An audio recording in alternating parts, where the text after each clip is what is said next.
special holiday lesson. It's Valentine's Day season, and today we are discussing the history of Valentine's Day and the traditions of Valentine's cards. Let's get started. Every year on February 14th, millions of people around the world celebrate St. Valentine's Day. This holiday of love has actually been around for over 1,500 years and actually stems from the Roman festival called Lupercalia. This festival celebrates love, courtship, and the return of spring on February 15th. Lupercalia's celebration spread to Britain when the Romans invaded in 43 AD. As time went on, Christianity became the dominant religion, and church leaders wanted to get rid of pagan celebrations and customs, such as Lupercalia. February 14th was a day that was chosen by the church to celebrate a man named Saint Valentine and all of the good things that he did, and the church was able to convince people to celebrate Saint Valentine's Day over Lupercalia, ending the pagan holiday. However, people still wanted to celebrate love and courtship like they had with Lupercalia, so Saint Valentine's Day became about Saint Valentine, love, and courtship, and it may be how Saint Valentine became the patron saint of love.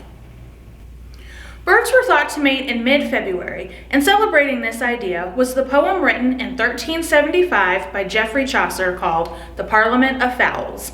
Chaucer's poem, which references Valentine's Day and the belief that birds mated in the middle of February, helped to reinforce the idea that the holiday should be about love and courting.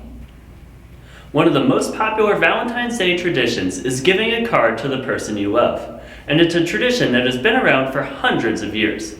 As far back as the 1400s, people were sending Valentine greetings to those they loved. And by the 1700s, people in England and America celebrated Valentine's Day by exchanging little homemade gifts and embellished stationery. By the 1800s, companies started to make special Valentine's Day stationery. While many people at the time were still choosing to make their own Valentines, inventions such as lace paper in 1834 and the penny post in 1849 helped to make ready-made Valentines more popular, and more people were sending Valentines.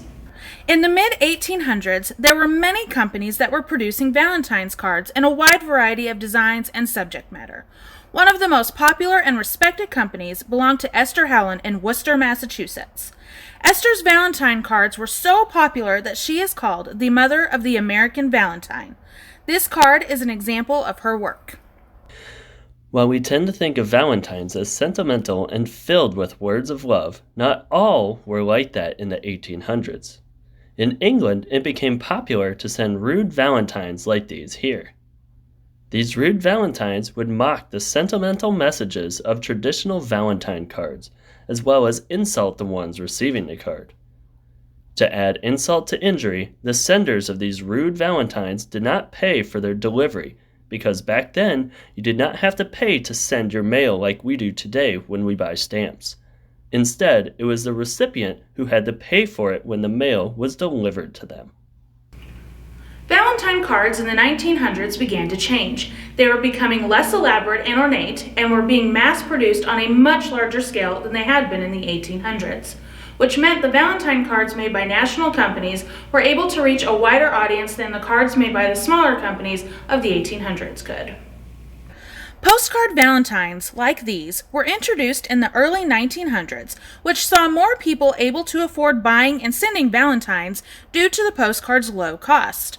By the mid-1930s, telegram Valentines had become popular as well.